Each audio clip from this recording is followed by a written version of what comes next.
இந்த கதையில லைலாவோட நல்ல குணத்துக்கு எவ்வளோ பிரச்சனை வந்தாலும் எப்படி நல்லதே நடக்குதுன்னு தான் பார்க்க போறோம். ஒரு அழகான காட்டுல லைலா குருவி வாழ்ந்துட்டு வந்துச்சு. லைலா அந்த காட்டுல வீடு கட்டுற வேலையை பார்த்துட்டு இருந்துச்சு. நல்ல வளமான வீடு கட்டுறதுக்காக காட்டுக்குள்ள நல்ல குச்சியா எடுத்துட்டு வந்து வீடு கட்டுச்சு. லைலா நேர்மையா வேலை செய்யறதுனால காட்டுல எல்லாரும் லைலா கிட்ட வீடு கட்ட சொல்லி கேட்பாங்க. ஒரு நாள் சோனுன்ற கிளிக்கு லைலா வீடு கட்டிட்டு இருந்தப்போ லைலாக்கு ரொம்ப அசதியா இருந்துச்சு.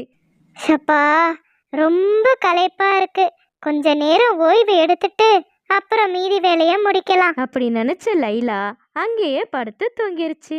அந்த நேரத்துல சோனு கிளி வீடு வேலை எவ்வளோ நடந்திருக்குன்னு பார்க்க வந்துச்சு. என்ன லைலா, வேலையை முடிக்காம தூங்கிட்டு இருக்க? நான் சொன்ன தேதிக்குள்ள நீ எனக்கு வீடை முடிச்சு கொடுத்துருவியா? எல்லாரும் நீ நல்லா பண்ணுவேன்னு சொன்னனால தான் உன்கிட்ட வந்தேன்.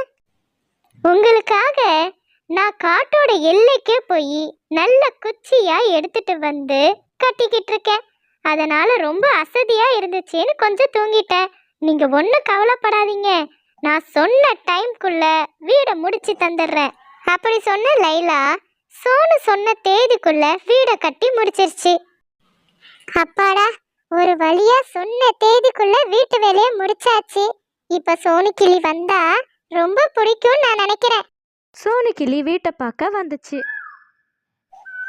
ஆஹா ஆஹா, என்ன ஒரு அழகான வீடு! எனக்கு ரொம்ப சந்தோஷமா இருக்கு, எனக்கு ரொம்ப பிடிச்சிருக்கு. அப்படி சொன்ன சோனு லைலாக்கு பேசின காசை விட அதிகமான காசே கொடுத்துருச்சு. லைலாக்கு ரொம்ப சந்தோஷமா இருந்துச்சு. அந்த காசை எடுத்துட்டு லைலா வீட்டுக்கு போயிட்டா. இதுதான் லட்சு. லட்சுவும் வீடு கட்டுற வேலை தான் பார்க்குது. ஆனால் லட்சுவோட வீடு தரமாகவே இருக்காது. அதனால லட்சுக்கிட்ட யாரும் வீடு கட்ட சொல்லி கேட்க மாட்டாங்க. லட்சுக்கு லைலா மேலே ரொம்ப பொறாமையா இருந்துச்சு. ஹே லைலா, நீ என்னோட தொழிலுக்கு போட்டியா இருக்க. எனக்கு உன்னை பார்த்தாலே பிடிக்கல.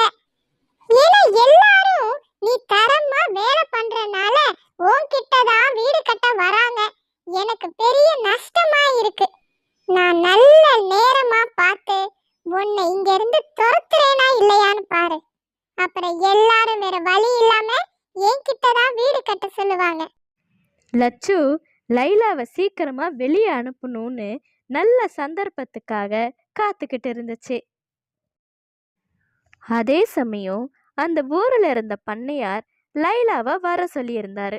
வணக்கம் ஐயா, நீங்க எதுக்காக என்ன கூப்பிட்டீங்கன்னு நான் தெரிஞ்சுக்கலாமா?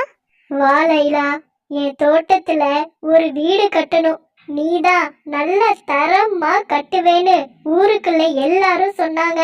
அதனாலதான் உன்னை கூப்பிட்டேன். ரொம்ப சந்தோஷம் ஐயா. கண்டிப்பா நீங்க நினைச்ச மாதிரி நான் நல்ல வளமான குச்சியா தேடி எடுத்துட்டு வந்து வீடு கட்டி தரேன். உங்களுக்கு கண்டிப்பா நான் கட்டுற வீடு பிடிக்கும். பார்க்கலாம் பார்க்கலாம். ஆனா ஒண்ணு, வீடு மட்டும் தரமா இல்லைன்னா நீ இந்த காட்டுலயே இருக்க முடியாது. நேர்மையா இருக்கணும், புரியுதா? பண்ணையார்கிட்ட சம்மந்தத்தை சொன்ன லைலா அங்க இருந்து கிளம்பி குச்சியை தேட ஆரம்பிச்சிச்சு. காட்டு ஃபுல்லா தேடி நல்ல தரமான குச்சியா எடுத்துட்டு வந்து லைலா வீடு கட்டவும் ஆரம்பிச்சிச்சு. நல்ல குச்சியா தேர்ந்து எடுத்து அதுல வீடு கட்ட ஆரம்பிச்சதுனால வீடு ரொம்ப பிரமிப்பாவும் பிரம்மாண்டமாவும் இருந்துச்சு. அப்பாடா, கண்டிப்பா இந்த வீடு பண்ணையார் ஐயாக்கு பிடிக்கும்னு நான் நம்புறேன். ஏன் கண்ணே பற்றும் போல இருக்கு. முதல்ல சுத்தி போடணும். ரொம்ப அசதியா இருக்கு. அப்படியே படுத்து ஒரு தூக்கத்தை போடுவோம்.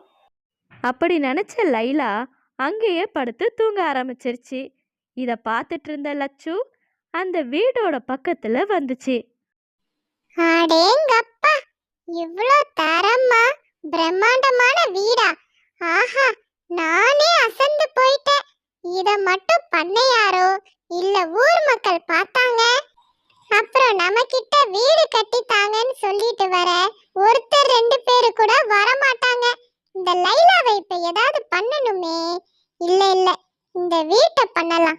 அப்படி நினைச்ச லட்சு அந்த வீட்டை ஒரு கோடாரி வச்சு உடைச்சிருச்சு. யாரும் பார்க்கறதுக்கு முன்னாடி அங்கிருந்து கிளம்பிருச்சு.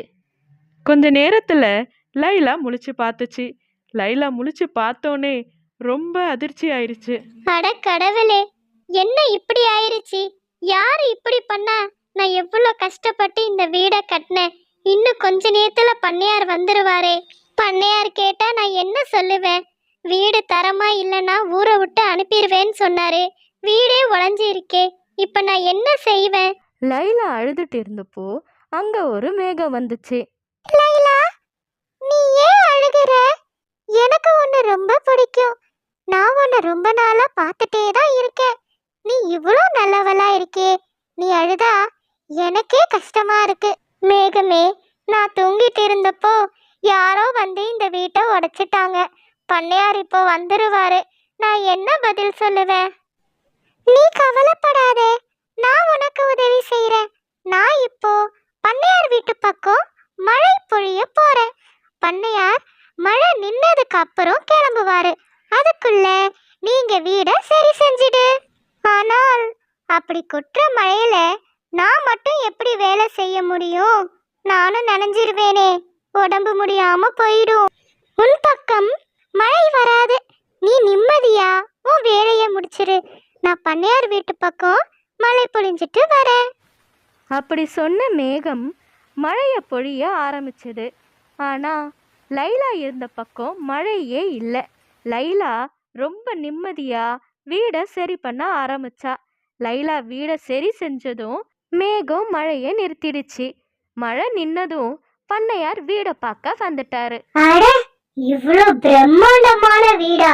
லைலா, உண்மையில் நீ சிறந்த ஆளுதான். உனக்கு பேசின காசை விட அதிக காசை கொடுக்கணும்னு நான் முடிவு பண்ணிட்டேன்.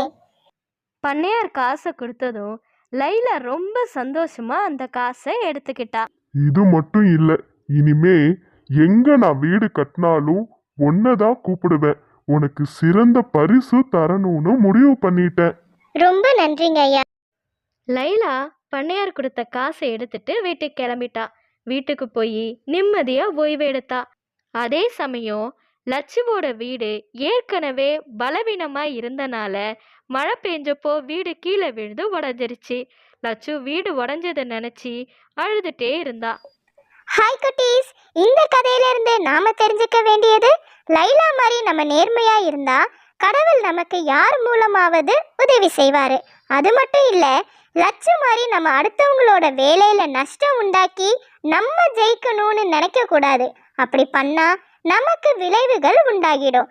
ஓகே, இனிமே சப்ஸ்கிரைபர்ஸ் நேரத்துல உங்களோட பேரு நம்ம கதையில வரணும்னா கீழே கமெண்ட்ஸ்ல உங்க பேரை போஸ்ட் பண்ணுங்க. ஓகே, பாய்.